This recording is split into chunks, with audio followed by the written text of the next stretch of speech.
মাই kitchen মাই test. আজকে আমি করব দম আর। দম আর কেন জানার জন্য ভিডিওটি শেষ পর্যন্ত দেখতে হবে। প্রথমেই লবণ হলুদ মাখানো মাছগুলোকে ভেজে নিতে হবে। আরও কিছু মাছ আছে, ভেজে নিচ্ছি। মাছ ভাজা হয়ে গেছে, তুলে নিচ্ছি। এবার ওই মাছ ভাজার তেলেই ফোড়ন দিতে হবে। ফোড়নে দেব জিরে, শুকনো লঙ্কা আর তেজপাতা।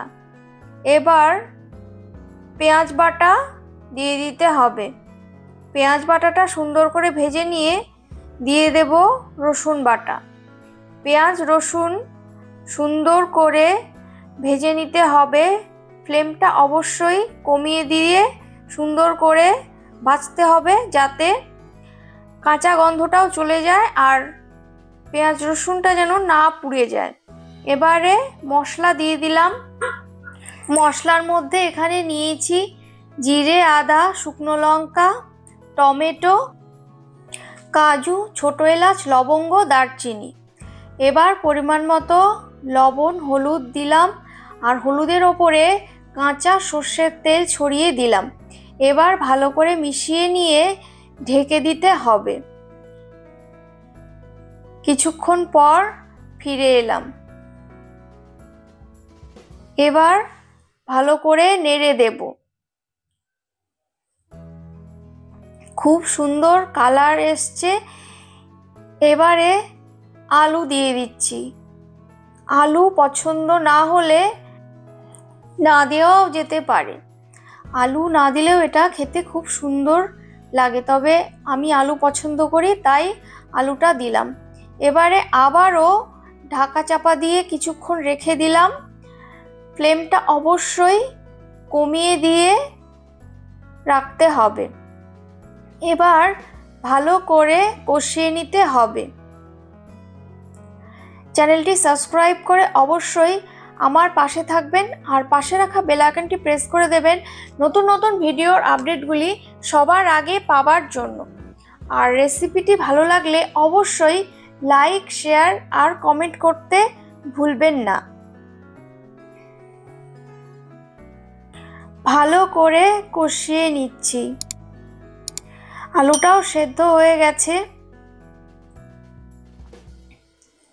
এবার পরিমাণ মতো ঝোলের জন্য জল দিয়ে দিচ্ছি।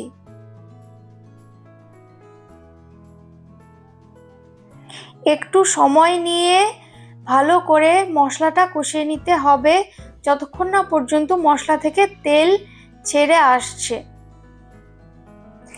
পুরো রান্নাটাই কিন্তু দমে হয়েছে। এই আঁড়ের রেসিপিটি ভীষণই সুন্দর লাগে খেতে। অবশ্যই বাড়িতে বানানোর অনুরোধ রইল। আশা করছি ভীষণই ভালো লাগবে রেসিপিটি। আর ভালো লাগলে অবশ্যই কমেন্ট করে জানাতে ভুলবেন না। ভালো করে মিশিয়ে নিচ্ছি।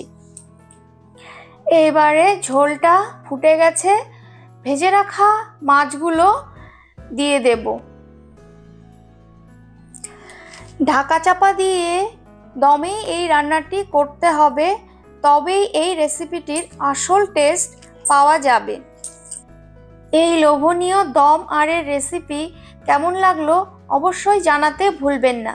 আর চ্যানেলটি সাবস্ক্রাইব করে আমার পাশে থাকবেন। ফুটে গেছে মাছের ঝোল। এবারে ঢাকা দিয়ে রেখে দেব 10 মিনিট। তারপরে ফ্লেম অফ করে 5 মিনিট স্ট্যান্ডিং টাইম দেব। মোট 15 মিনিট রান্না হবে, তারপর সার্ভ করা হবে। রেডি দম আর পরিবেশনের জন্য। ভিডিওটি শেষ পর্যন্ত দেখার জন্য ধন্যবাদ।